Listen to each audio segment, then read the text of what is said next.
Hello everyone, welcome back to the channel. This is your friend Vansh, and today this is going to be the video number 7 of the financial management. In this video we are going to study the capital budgeting decisions. तो आज की video में बहुत खास होने वाली है आज की वीडियो। तो इसमें आज हम पढ़ेंगे कि कैपिटल बजटिंग होता क्या है, उसका प्रोसेस क्या है, साथ ही साथ कि कैपिटल बजटिंग मेथड्स कौन कौन से होते हैं या फिर इन्वेस्टमेंट अप्रेजल मेथड जिन्हें बोलते हैं वो क्या क्या होते हैं। तो बिना कोई देर करे चलिए स्टार्ट करते हैं अपने पहले टॉपिक के साथ विच इज कैपिटल बजटिंग। तो सबसे पहले हम देखेंगे ये होता क्या है, इसके इंट्रोडक्शन, इसकी डेफिनेशन, बेसिक डेफिनेशन देखेंगे कि ये होता क्या है। तो capital budgeting is a process of evaluating investment and huge expenses in order to obtain the best return on the investment made.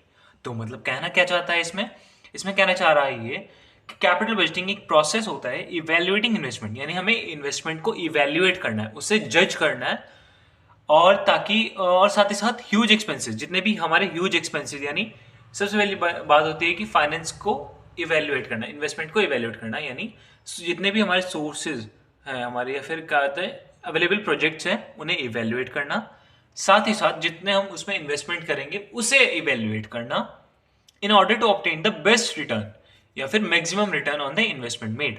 यानी जो भी हम इन्वेस्टमेंट करने वाले हैं इन नियर फ्यूचर उसमें हमें बेस्ट बेस्ट पॉसिबल रिटर्न मिल सके या फिर मैक्सिमम हमारा प्रॉफिट हो सके। क्लियर। इसके बाद होता है an organisation would like to invest in all profitable project but due to the limitation on the availability of the capital an organisation has to choose between the different projects और investment.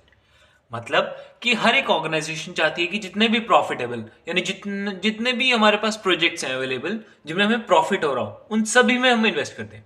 But ऐसा कर पाते हैं? बिल्कुल नहीं। क्यों? क्योंकि एक हमारे पास स्कैरसिटी की प्रॉब्लम आ जाती है। स्कैरसिटी मतलब कि हमारे पास जो फंड्स हैं या फिर हमारे पास जो रिसोर्सेज हैं वो लिमिटेड है, लिमिटेड टू द एक्सटेंट जितने भी हमारा है। तो हमारे पास एक एक्सटेंट तक ही लिमिटेड रिसोर्सेज या फिर हमारे कहा फंड्स अवेलेबल होते हैं। तो हम हर पॉसिबल प्रोजेक्ट में इन्वेस्ट नहीं कर पाते। हमें एक बेस्ट पॉसिबल जो प्रोजेक्ट है उसे चूज करना पड़ेगा जिसमें हमारा मैक्सिमम रिटर्न हो सके। क्लियर। तो capital budgeting helps to make decisions regarding the selection of different projects और इन्वेस्टमेंट। मतलब इसमें क्या कहना चाह रहा है, कैपिटल बजटिंग एक प्रोसेस होता है जिससे कि हमें एक हेल्प मिल जाती है ताकि हम एक बेस्ट प्रोजेक्ट को या फिर बेस्ट इन्वेस्टमेंट प्रोजेक्ट को डिसाइड कर पाए जिससे कि हमें मैक्सिमम रिटर्न मिल सके हमारी इन्वेस्टमेंट पे। क्लियर हुआ? ये थी अभी बेसिक डेफिनेशन कैपिटल बजटिंग। ये सिंपल डेफिनेशन है, ये कोई वैसे ऑथर के द्वारा नहीं दी गई है ये डेफिनेशन कोई, ये सिंपल डेफिनेशन है जिससे कि आपको अंडरस्टैंडिंग बन पाए कि कैपिटल बजटिंग होता क्या है।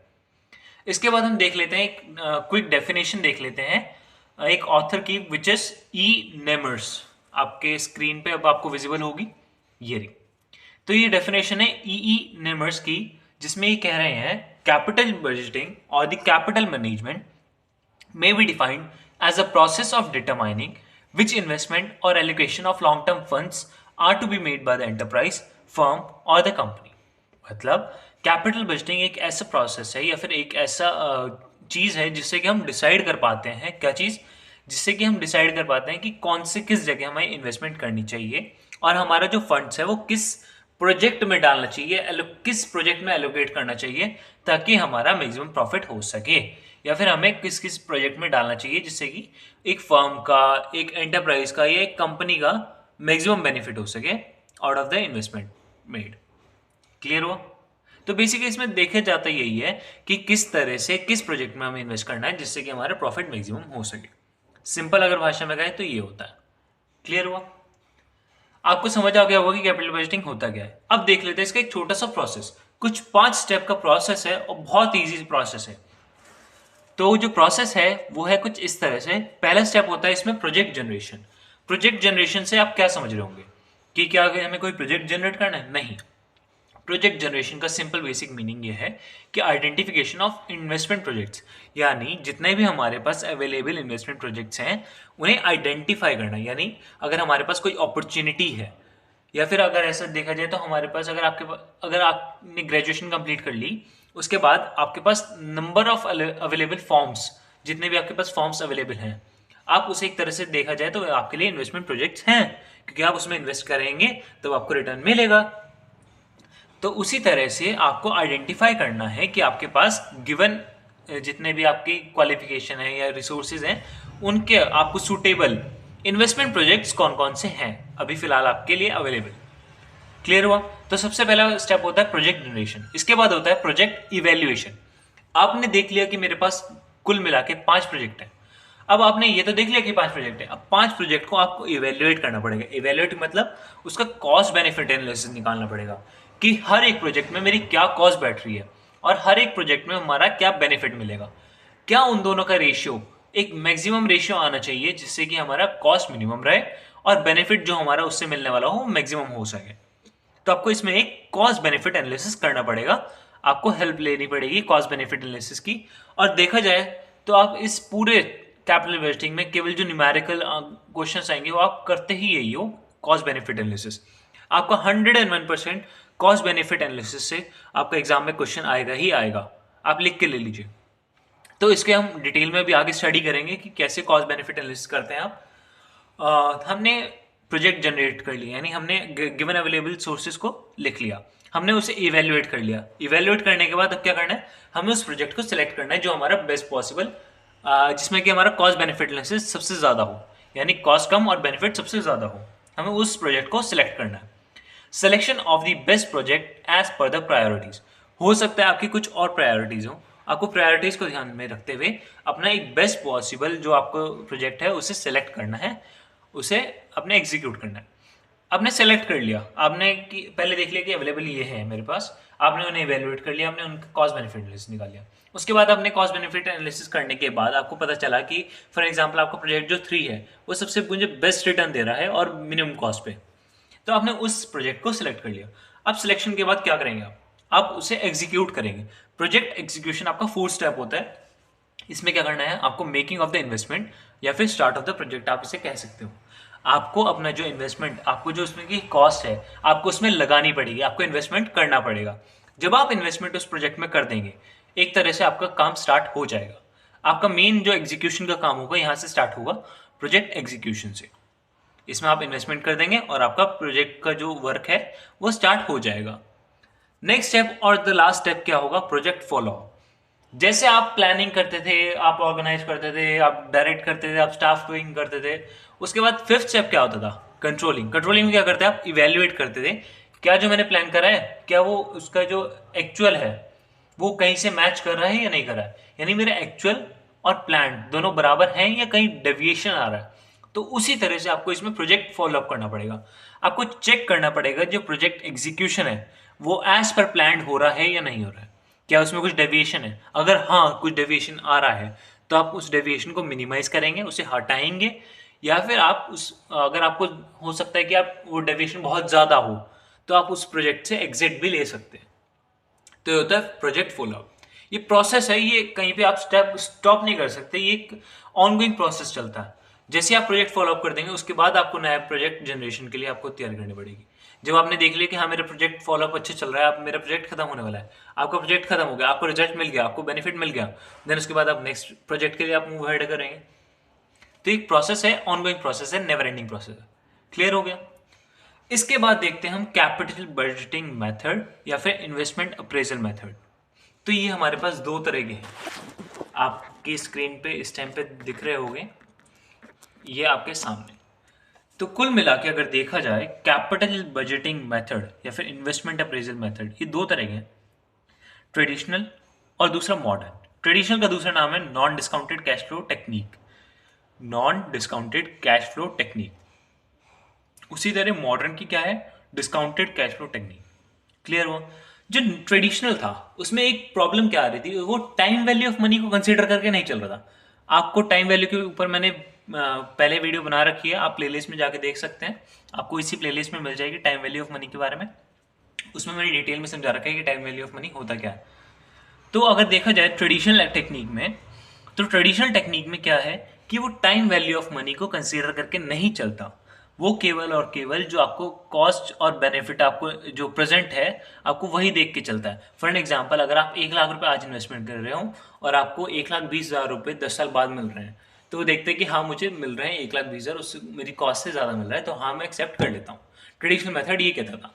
बट वेयर अगर आप देखें मॉडर्न अप्रोच में आप ये कहते हो कि ड्यू टू इन्फ्लेशन आपके जो पैसे की वैल्यू है वो घटती है। जब आपके पैसे की वैल्यू घट जाती है इन फ्यूचर, तो क्या 1,20,000 रुपये जो आप फ्यूचर में देख रहे हो, क्या उसकी प्रेजेंट वैल्यू आज 1 लाख से ज़्यादा है या 1 लाख से कम? अगर आप उसका इवेल्युएशन अच्छे से करेंगे तो आपको पता चलेगा कि आपकी जो 1,20,000 रुपये 10 साल बाद मिलने वाले हैं, उनकी आज के टाइम में 1 लाख भी वैल्यू नहीं है, 1 लाख से भी कम वैल्यू निकलेगी।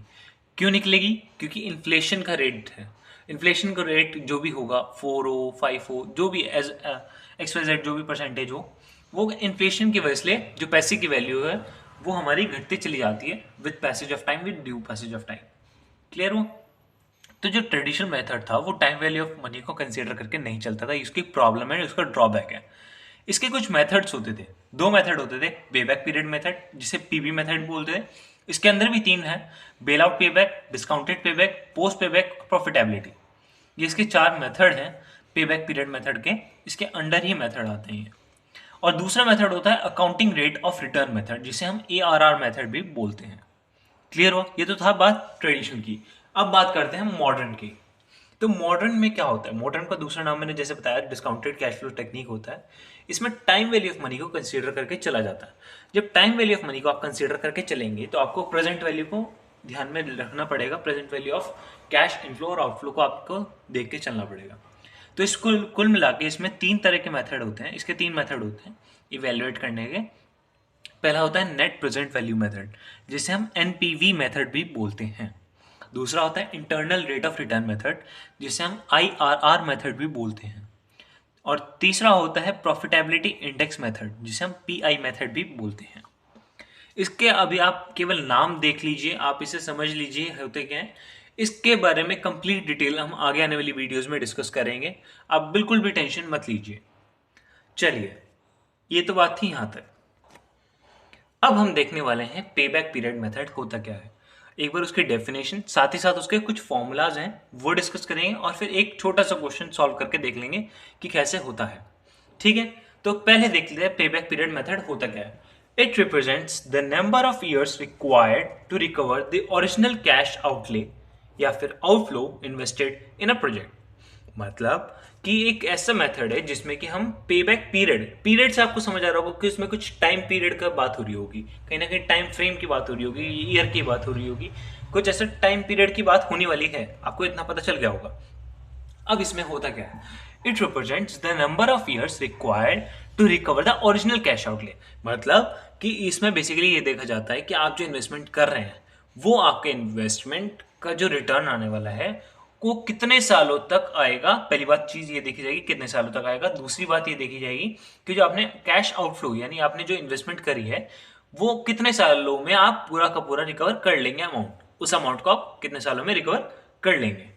तो बात ये कहते हैं कि जो it represent the number of year required, वो नंबर ऑफ ईयर कितने होंगे जिसमें वो अपनी पूरी अमाउंट जो आपने आउटफ्लो करा है यानी आपने जो इन्वेस्टमेंट करी है उसके अमाउंट को वो रिकवर कर लेगा आने वाले सालों में। क्लियर हुआ? ये बात थी अपना पेबैक पीरियड मेथड की। एक बार और देख लेते हैं कि कहना क्या चाहता है। It means where the total earning और the net cash inflow from the investment equals to the total outflow, that period is payback period.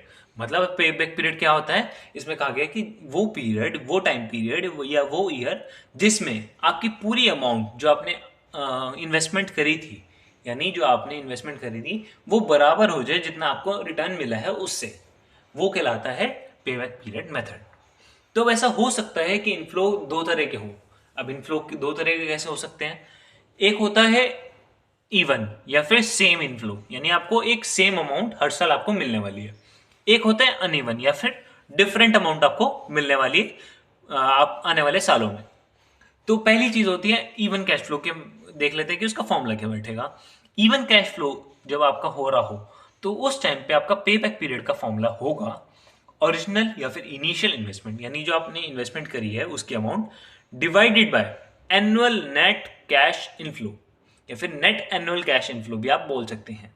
अब ये क्या होता है? बेसिकली आप ये देख रहे हैं कि आपने जो इन्वेस्टमेंट करी है वो आपको डिवाइडेड बाय हर साल आपको कितनी अमाउंट मिलने वाली है। अगर आप उसे डिवाइड कर देंगे तो आपको एक टाइम पीरियड मिल जाएगा। आप एक ईयर का नंबर मिल जाएगा जिसमें कि आपकी अमाउंट पूरी की पूरी रिकवर हो जाएगी उस साल में। जैसे अब नेट कैश इनफ्लो क्या होता है, earning before depreciation and after tax. इसमें ध्यान रखिएगा कि जो नेट कैश इनफ्लो की बात करते हैं, एनुअल नेट कैश इनफ्लो की बात करते हैं, वो हमेशा हमेशा क्या होगा, earnings before depreciation and after tax. वो हमेशा आफ्टर टैक्स तो होना चाहिए बट बिफोर डेप्रिसिएशन, यानी उसमें से डेप्रिसिएशन माइनस नहीं होना चाहिए। अब ऐसा क्यों डेप्रिसिएशन माइनस क्यों नहीं होना चाहिए? क्योंकि जो एक डेप्रिसिएशन होता है वो नॉन कैश एक्सपेंस है, नॉन कैश होने की वजह से हम उसे डिडक्ट नहीं करेंगे। क्लियर हुई बात? और मैं ये कह रहा था कि एक एग्जांपल देख लेते हैं।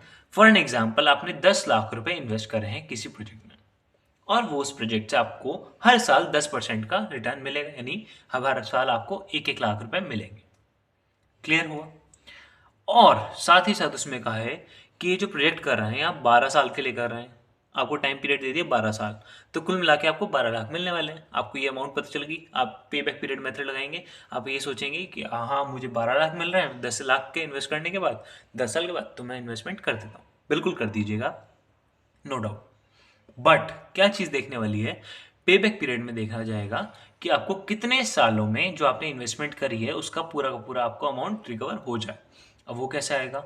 आपने 10 लाख की इन्वेस्टमेंट करी थी, इनिशियल इन्वेस्टमेंट बिल्कुल करी थी, आपको हर साल कितना मिल रहा है? 1 लाख। जब आप 10 लाख को 1 लाख से डिवाइड करेंगे, आपके जो आएगा आंसर वो आएगा 10, यानी 10वें साल आपकी पूरी अमाउंट आपके पास वापस आ जाएगी। मतलब अगर आप एक लाख रुपए 10 साल तक लेंगे तो आपको 10 साल बाद 10 लाख रुपए मिल जाएंगे। वही आपकी जो इनिशियल इन्वेस्टमेंट करी थी वो भी 10 लाख की थी, यानी आपका पूरा अमाउंट रिकवर हो चुकी है। इसके ऊपर जितना भी अमाउंट आएगी वो आपका प्रॉफिट होगा। क्लियर हुआ? बिल्कुल। चलिए बात करते हैं अनइवन कैश इनफ्लो की। हो सकता है कि जो कैश इनफ्लो हो अनइवन हो, जरूरी थोड़ी ना है कि हर साल 1-1 लाख ही है। क्या पता कभी 1 लाख आए, कभी 1,10,000 आए, कभी 1,50,000 आए, या कभी केवल 80,000 ही आए। ऐसा भी तो हो सकता है ना। तो हमें दोनों कंडीशन लेके चलनी पड़ेगी। हमने इवन कैश फ्लो इनफ्लो के बारे में देख लिया, अब बात करते हैं जब अनइवन कैश फ्लो इनफ्लो हो। तो उस केस में हमारा जो पे बैक पीरियड मेथड का फॉर्मूला होगा वो होगा E plus B divide by C।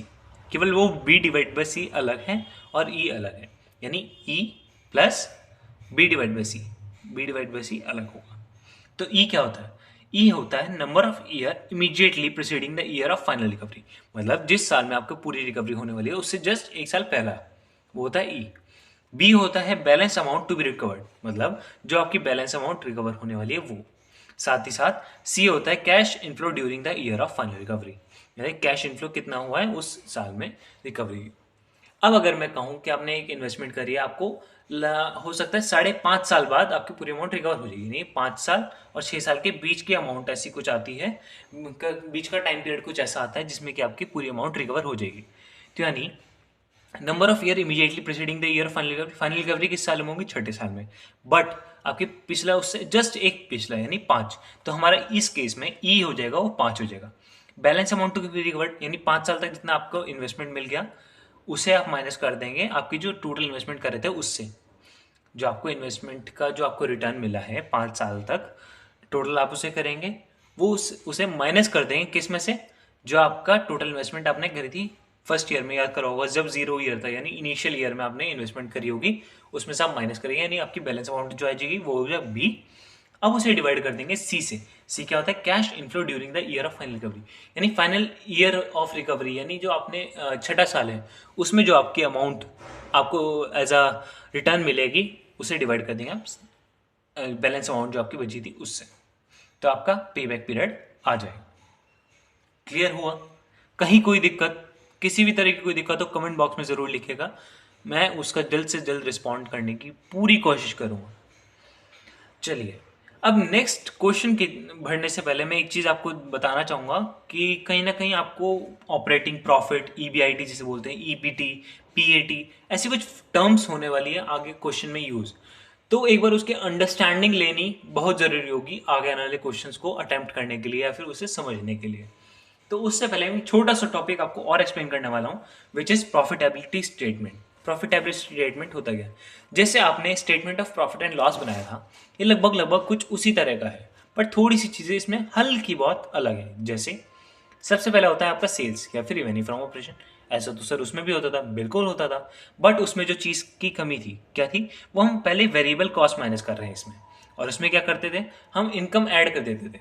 याद होगा आपको, हमने इनकम अदर इनकम ऐड करते थे, बट हमने सेल्स और रेवेन्यू फ्रॉम ऑपरेशन में से वेरिएबल कॉस्ट माइनस कर रहे हैं। जब हम वेरिएबल कॉस्ट को माइनस कर देंगे सेल्स में से, जो हमारे पास आएगा, जो हमारा रिजल्ट आएगा, वो होगा कॉन्ट्रीब्यूशन। उसे बोलते हैं हम contribution.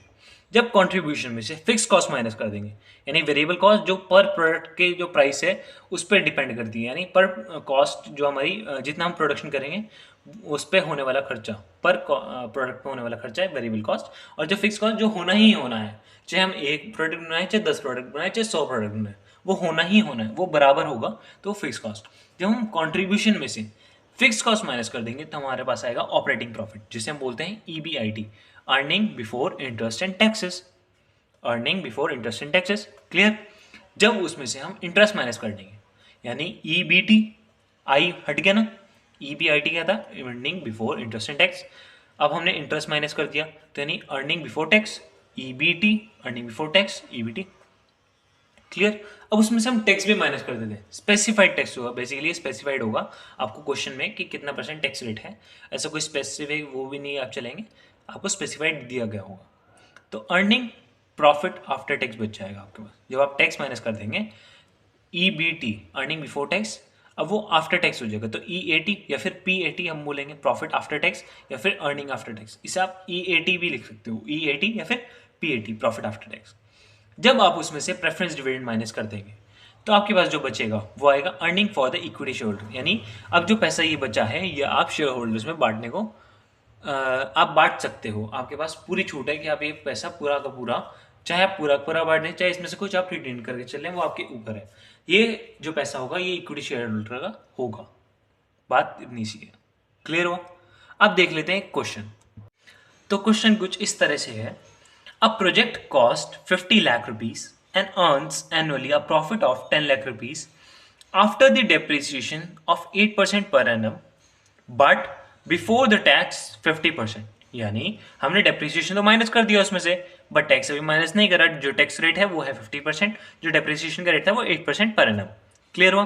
Calculate the pay back period. जैसे आपने देखा कि annually a profit of 10 lakh, यहाँ पे कोई ये तो नहीं कहा कि अनएनुअली या फिर अनइक्वली, तो ये इक्वल वाला है हमारे, यानी हमारे हर साल एनुअली एक अमाउंट जो 10 लाख की है वो हमें रिसीव होगी, यानी हमारा जो उसके बेनिफिट मिलेगा वो 10 लाख रुपए पर साल मिलेगा ही मिलेगा।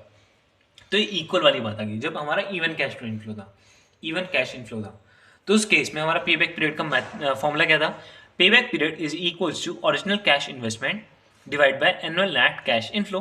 क्लियर हुआ। तो ओरिजिनल कैश इन्वेस्टमेंट तो आपको पता है कितना, 10 लाख, ये 50 लाख। आपने जो प्रोजेक्ट की कॉस्ट थी 50 लाख थी, आपको ओरिजिनल कैश इन्वेस्टमेंट तो पता चल गया 50 लाख, बट आपको एनुअल नेट कैश इनफ्लो निकालना पड़ेगा। अब वो क्यों निकालना पड़ेगा, क्योंकि आपको जो दिया हुआ है ना प्रॉफिट, वो आफ्टर डेप्रिसिएशन दिया हुआ है, but before tax. Tax minus नहीं है और डेप्रिसिएशन माइनस है, तो आपको इसका उल्टा करना है, यानी आपको डेप्रिसिएशन को ऐड कर देना है इस बार और टैक्स को माइनस कर देना है। क्लियर।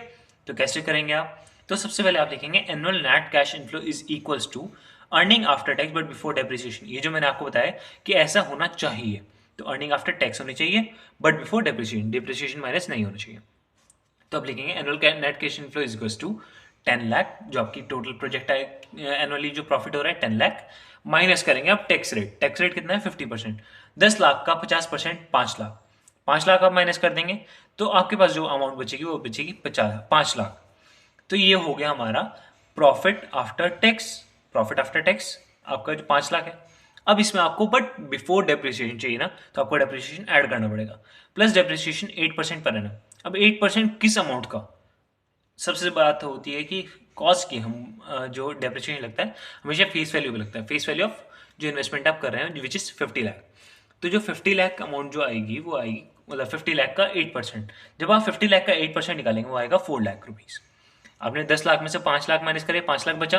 5 लाख कौन सा था, ये टैक्स रेट का, टैक्स जो आपने माइनस करा 5 लाख माइनस कर दिया तो 5 लाख बचा, ये बचा प्रॉफिट आफ्टर टैक्स। अब प्रॉफिट आफ्टर टैक्स में से आप डेप्रिसिएशन माइनस करेंगे 8% पर एनम का। 8% पर एनम किस अमाउंट का, 50 लाख का। 50 लाख का 8% जब निकालेंगे आपके पास बचेगा 4 लाख। तो आप 5 लाख प्लस 4 लाख। अब प्लस क्यों करा? मुझे बिफोर डेप्रिसिएशन चाहिए था या आफ्टर डेप्रिसिएशन था, तो डेप्रिसिएशन को ऐड कर दिया मैंने 4 लाख। तो टोटल अमाउंट हमारे पास आई 9 लाख रुपए। ये 9 लाख है हमारी एनुअल नेट कैश इनफ्लो। ठीक है, तो अब आप पे बैक पीरियड आराम से निकाल सकते हैं। Payback period is equals to 50 lakh divide by 9 lakh which is 5.55 year, यानी 5 साढ़े 5 साल के अप्रॉक्स आपको आपका पूरा पैसा वापस मिल जाएगा। क्लियर हुआ? तो आज के लिए बस इतना ही रखते हैं, मिलते हैं अपनी नेक्स्ट वीडियो में, जल्द से जल्द मिलेंगे। तब तक के लिए गुड बाय, टेक केयर, और लाइक कमेंट शेयर ज़रूर कीजिएगा। Thank you so much.